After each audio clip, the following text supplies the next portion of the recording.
오늘 저희에게 주시는 하나님의 말씀은 신약 성경 요한복음 17장 15절에서 23절 말씀입니다. 이제 들려지는 계시의 말씀 속에서 하나님의 음성을 들으시기 바랍니다. 내가 비옵는 것은 그들을 세상에서 데려가시기를 위함이 아니요 다만 악에 빠지지 않게 보존하시기를 위함이니이다. 내가 세상에 속하지 아니함 같이 그들도 세상에 속하지 아니하였사옵나이다. 그들을 진리로 거룩하게 하옵소서. 아버지의 말씀은 진리니이다. 아버지께서 나를 세상에 보내신 것 같이 나도 그들을 세상에 보내었고 또 그들을 위하여 내가 나를 거룩하게 하오니 이는 그들도 진리로 거룩함을 얻게 하려 함이니이다. 내가 비옵는 것은 이 사람들만 위함이 아니요 또 그들의 말로 말미암아 나를 믿는 사람들도 위함이니 아버지여, 아버지께서 내 안에 내가 아버지 안에 있는 것 같이 그들도 다 하나가 되어 우리 안에 있게 하사 세상으로 아버지께서 나를 보내신 것을 믿게 하옵소서. 내게 주신 영광을 내가 그들에게 주었사오니 이는 우리가 하나가 된 것 같이 그들도 하나가 되게 하려 함이니이다. 곧 내가 그들 안에 있고 아버지께서 내 안에 계시어 그들로 온전함을 이루어 하나가 되게 하려 함은 아버지께서 나를 보내신 것과 또 나를 사랑하신 같이 그들도 사랑하신 것을 세상으로 알게 하려 함이로소이다. 아멘.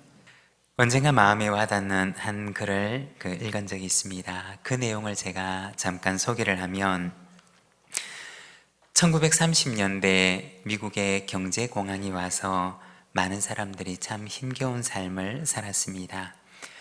취업을 위해서 일자리를 찾아보았지만 그러나 일할 곳을 얻을 수가 없었고 이로 인해 많은 사람들이 가난과 궁핍한 삶을 면하기가 어려웠습니다. 그 어려운 시절에 한 청년이 주머니에 있는 동전을 다 끌어모아서 끼니를 해결하기 위해서 빵 한 덩이를 사게 됩니다.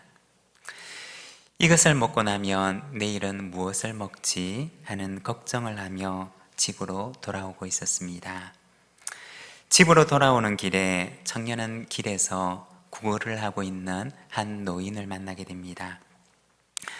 측은한 마음을 가지고 그는 자기가 가지고 있던 빵을 반으로 뚝 잘라서 구걸하고 있는 노인에게 건네주었습니다. 굶주림에 지친 노인이 그 빵을 받고서 허겁지겁 먹을 줄 알았는데 그런데 그 노인은 또 빵을 뚝 반으로 잘라서 옆에서 구두를 닦고 있는 소년에게 전해주었습니다. 오랫동안 굶은 것처럼 보이는 소년은 청년과 노인에게 감사하다는 인사를 하고는 빵을 먹기 시작했습니다. 그런데 어디선가 빵 냄새를 맡은 강아지 한 마리가 구두를 닦는 소년의 발 앞에서 낑낑거리고 있었습니다. 소년은 또 자기가 먹고 있던 빵을 뚝 잘라서 강아지에게 던져주었습니다. 빵 맛을 보았던 강아지는 제일 큰 빵을 가지고 있는 청년 앞에 가서 또 낑낑거리고 있었습니다. 청년은 이 강아지의 처지가 하도 불쌍해서 자기가 가지고 있던 빵을 조금 나누어 주고 이 강아지를 살펴보았는데 이 강아지의 목에는 강아지가 살던 집 주소가 적혀 있는 작은 목걸이 하나가 걸려 있었습니다. 청년은 그 강아지를 안고 주인의 집으로 찾아갔습니다. 강아지의 주인은 잃어버린 강아지를 찾고서는 너무 기뻐하며 그 청년에게 감사의 사례를 합니다. 그리고 이렇게 심성이 좋은 청년과는 함께 일하고 싶다고 하면서 자기가 운영하는 회사에서 그가 일할 수 있도록 해주었다고 합니다. 자기가 베풀었던 일이 돌고 돌아서 결국 자기에게 돌아왔던 것입니다. 영어로 회사를 뜻하는 말 가운데 컴퍼니라고 하는 말이 있습니다. 이 말은 라틴어 꿈파네 꿈이라고 하는 말에서 온 말인데, 이 꿈이라고 하는 말은 함께라고 하는 뜻을 가진 말이고, 뒤에 나오는 파네라고 하는 말은 빵을 나누다 라는 뜻을 지닌 말입니다. 즉 컴퍼니라고 하는 말은 함께 빵을 나누다 라는 뜻입니다. 노인과 함께 나누었던 그 빵 한 조각이 더 큰 선물이 되어서 자기에게 돌아왔던 것입니다. 여러분, 교회는 어떤 존재일까요? 교회는 예수 그리스도의 생명의 빵을 세상과 함께 나누는 존재입니다. 오늘은 하나의 마지막 날입니다. 다가오는 새해에도 생명의 빵이 되시는 예수 그리스도를 세상과 함께 나누며 이 세상 속에 하나님의 나라를 이루어가는 우리 부산진 모든 믿음의 가족들의 삶이 되시기를 바랍니다. 오늘은 2023년 한 해의 끄트머리에 서서 올 한 해를 시작하면서 우리가 마음속에 품었던 요한복음 17장 하나가 되게 하소서라고 하는 표의 말씀을 제목으로 삼아 우리가 이 말씀을 마지막으로 함께 묵상을 하고자 합니다. 오늘 우리가 읽고 있는 이 말씀은 예수님께서 십자가를 지시기 전에 예수님께서 떠나가시고 나면 이제 예수님 뒤에 남겨지게 될 제자들을 위해서 하나님께 간절하게 기도하셨던 기도의 내용입니다. 15절에서 17절까지 말씀을 보면 예수님께서 이렇게 기도하십니다. 내가 비옵는 것은 그들을 세상에서 데려가시기를 위함이 아니요 다만 악에 빠지지 않게 보전하시기를 위함이니이다. 내가 세상에 속하지 아니함 같이 그들도 세상에 속하지 아니하였사옵나이다. 그들을 진리로 거룩하게 하옵소서. 아버지의 말씀은 진리니이다. 예수님께서는 남겨지게 될 제자들을 위해서 기도하시는데 그들이 악에 빠지지 않도록 보전해 주시기를, 그리고 진리로 그들을 거룩하게 해주시기를 기도하십니다. 그리고 이어지는 말씀에서는 제자들의 하나됨을 위해서 기도하십니다. 우리가 성경을 보면 이 하나됨을 위협하고 깨뜨리는 일들이 많이 있었던 것을 보게 됩니다. 먼저 예수님과의 하나됨을 깨뜨리는 일들이 있었는데, 예수님을 배신하며 예수님과의 그 하나됨을 깨뜨리는 제자도 있었고, 죽기까지 주님을 따르겠다고 장담했던 제자 중에는 주님을 버리고 도망을 가기도 했습니다. 그리고 예수님께서 십자가에 죽은 뒤에는 주님께서 그동안 이루었던 공동체를 이루었던 그 제자들이 뿔뿔이 흩어져서 자신들의 고향으로 돌아갑니다. 그뿐만 아니라 예수님의 제자들 사이에서도 하나됨이 위협을 받는 일들이 일어나게 되는데, 예수님께서 예루살렘으로 들어가실 때 그들은 마음속에 예수님께서 세속적인 권력을 잡으리라고 생각을 했습니다. 예수님께서 예루살렘에서 세속적인 왕이 되실 것이라고 생각을 했던 것입니다. 그들의 마음속에는 그러면 우리가 이제 순서를 정하자.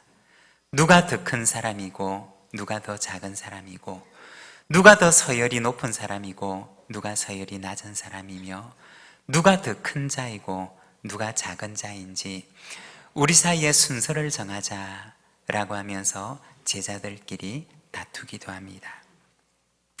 그들의 죄성이 예수님께서 이루셨던 그 하나됨을 깨뜨리고 있었던 것입니다. 그렇다면 지금은 어떠할까요? 마찬가지일 것입니다.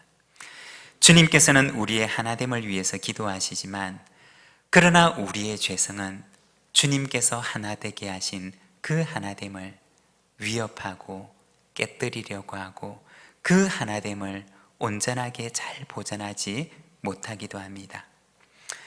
지나온 한 해를 돌아보고 그리고 오늘 나 자신을 돌아보면서 내 안에 주님께서 이루어 놓으신 그 하나됨이 깨어져 있지 않은지 오늘 이 시간 우리 자신을 하나님 앞에 돌아보는 시간이 되기를 원합니다. 오늘은 이 주님의 기도를 바라보면서 세 가지 하나됨에 대해서 우리가 잠시 말씀을 함께 묵상을 하고자 합니다. 먼저 첫 번째는 하나님과의 하나됨입니다. 21절 말씀을 함께 봉독하겠습니다. 아버지여, 아버지께서 내 안에 내가 아버지 안에 있는 것 같이 그들도 다 하나가 되어 우리 안에 있게 하사 세상으로 아버지께서 나를 보내신 것을 믿게 하옵소서. 아멘. 여기 이 말씀에 보면 아버지께서 내 안에 내가 아버지 안에 있는 것처럼 그들도 우리 안에 있게 해 주십시오 라고 기도를 하십니다. 예수님의 제자들을 하나님의 하나됨 가운데 초청하고 있는 것입니다. 우리가 먼저 기억을 해야 할 것은 바로 이 하나됨은 하나님의 것이라고 하는 것입니다. 하나님과 예수님께서 서로 안에 계심으로 하나님과 예수님은 하나됨을 이루셨습니다. 이 하나됨의 기원은 바로 하나님에게서 비롯된다는 것입니다. 그렇다면 그리스도인은 어떤 사람일까요? 그리스도인은 하나님을 닮아가고자 하는 사람입니다. 왜 우리가 하나가 되어야 하느냐? 바로 하나님께서 한 분이시기 때문입니다. 하나님께서 어떤 관계 속에 하나됨으로 존재하시느냐? 바로 사랑의 관계 속에 하나됨으로 존재하십니다.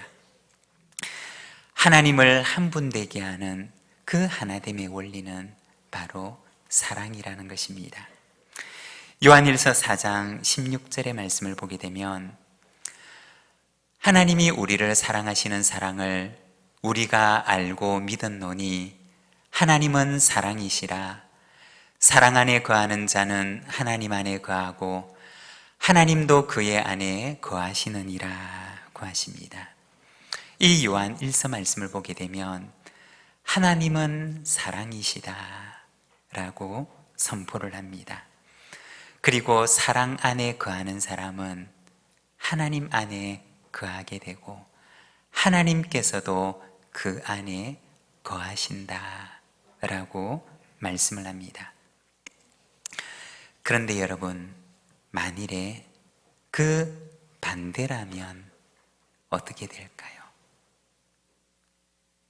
사랑이 없다면 어떻게 되는 것일까요?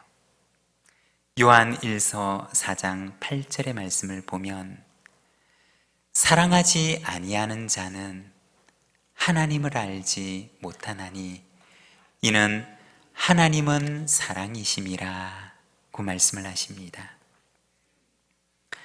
사랑하지 않는 사람은 어떤 사람이냐? 그는 하나님을 알지도 못하는 사람이라고 말씀을 합니다. 여러분, 죄라고 하는 것은 무엇일까요? 죄라고 하는 것은 하나님을 닮고자 하지 않는, 하나님을 거스르고자 하는 우리의 본성을 가리키는 말입니다. 죄는 끊임없이 우리를 위협하고 그리고 우리로 하여금 하나님을 닮지 못하게 만들려고 합니다. 우리가 왜 하나가 되어야 하느냐? 바로 하나님께서 한 분이시기 때문입니다.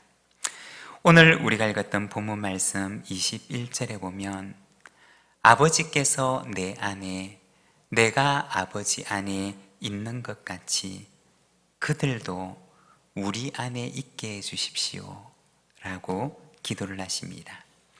주님의 이 기도는 예수님의 제자들이 하나님의 그 사랑 안에 거하는 자가 되기를, 하나님의 사랑에 참여하는 자가 되기를 간구하시는 기도였던 것입니다. 사랑으로 하나님과 연합하고 사랑으로 하나님과 하나가 되는 그와 같은 공동체가 되기를 예수님께서는 간구하셨던 것입니다.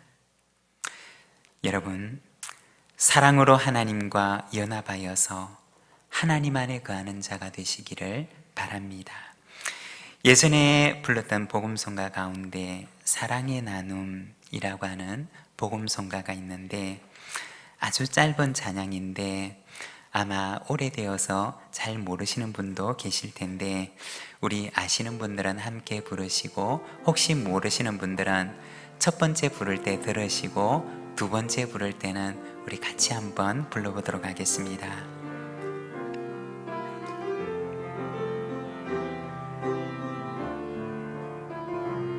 하나님께서는 바로 서로 사랑하는 곳, 사랑이 있는 곳, 사랑의 나눔이 있는 그곳에 내가 거기에 함께 있느니라고 말씀을 하십니다.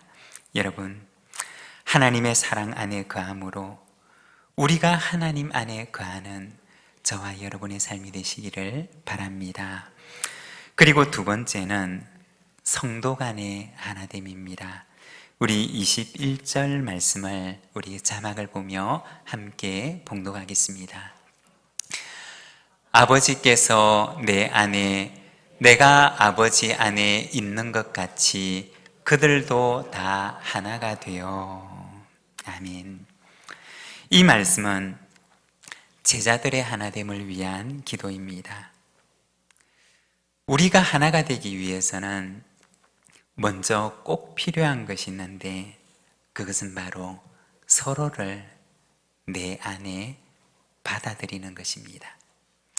상대방을 내 안에 받아들이고자 하는 그 결단에서 이 하나됨이 시작한다는 것입니다. 하나님의 하나되심도 서로를 향한 받아들임 속에서 삼위일체 한 분 하나님으로 존재하시는 것입니다. 그리고 예수님께서는 오늘 본문에 제자들을 위하여 기도하시기를 그들도 다 하나가 되게 하소서라고 기도하십니다. 만일에 우리 몸속에 작은 가시 하나가 박혀도 얼마나 고통스럽고 아플까요?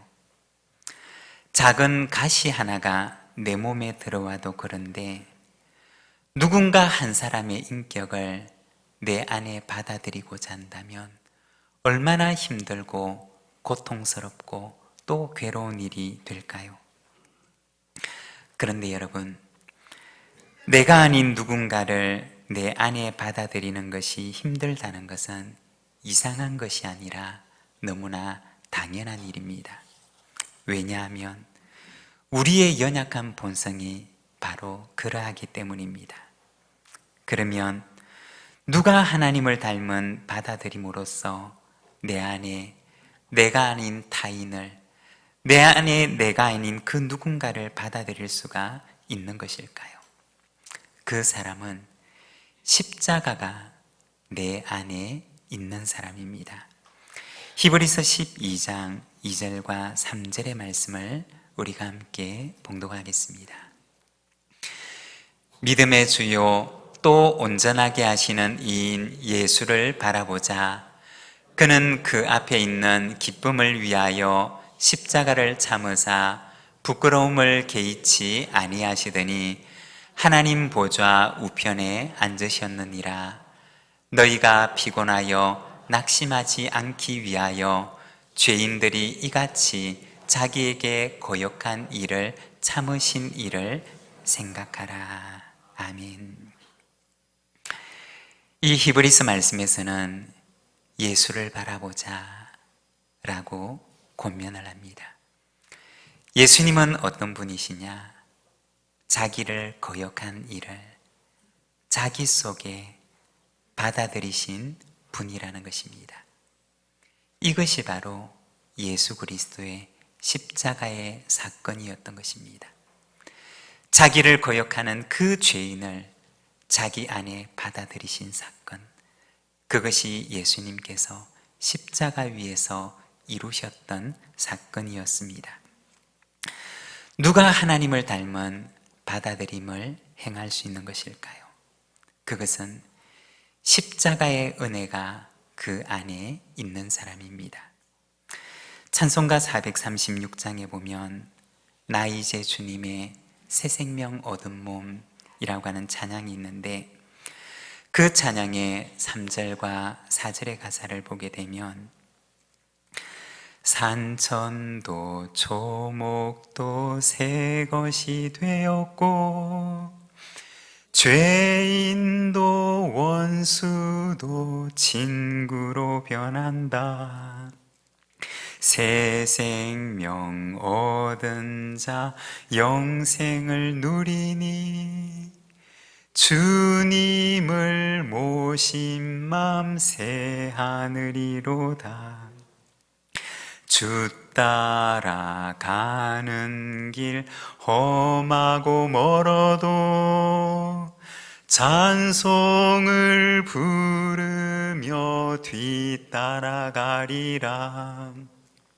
나 주를 모시고 영원히 살리라. 날마다 섬기며 주 함께 살리라. 영생을 누리며 주 안에 살리라. 오늘도 내일도 주 함께 살리라. 이 찬양 가사에 보면 십자가가 그 안에 있는 사람에게는 어떤 일이 일어나느냐? 세상의 모든 것들이 새롭게 되는 일이 일어남을 찬양합니다. 심지어는 죄인도 원수마저도 친구로 변하게 되는 일이 바로 십자가 위에서 일어난다고 말합니다. 사랑하는 여러분, 주님을 따라가는 그 길은 멀고도 험한 길이지만, 그러나 주님을 따라 찬송하며 그 뒤를 따라 걸어가는 우리 부산진 모든 믿음의 가족들이 되시기를 바랍니다. 그리고 세 번째는 세대 간의 하나됨입니다.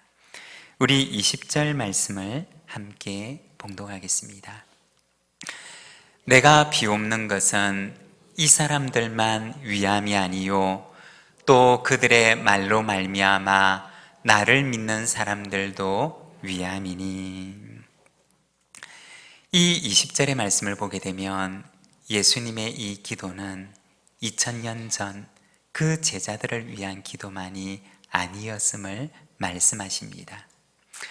제자들을 통해서 예수님을 믿게 될 미래 세대의 많은 사람들을 위함이라고 말씀을 합니다.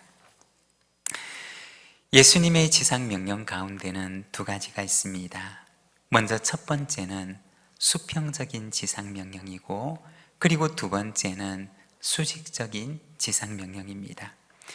이 수평적인 지상 명령이라고 하는 것은 마태복음 28장에 나와 있는 땅끝까지 이르러 내 증인이 되라고 하시는 말씀입니다. 그리고 수직적인 지상 명령은 신명기 6장에 나와 있는 내 자녀를 부지런히 가르치라고 하는 말씀입니다. 세대를 거쳐서 끊이지 않고 신앙의 전성을 이룰 것을 말씀하셨던 것입니다. 먼저 예수님께서는 이 제자들을 통해서 주님을 믿게 될 세대에 대해서 말씀하시는데, 이 사람들은 먼저 첫 번째는 땅끝까지 이르러 복음을 전하고 그 복음을 받아들이게 될 사람들입니다. 그리고 이 사람들은 두 번째로는 수직적인 지상 명령을 통해서 윗세대에서 아랫세대로 끊임없이 이어지는 신앙의 전성이 이루어지는 온 세대를 말하는 것입니다.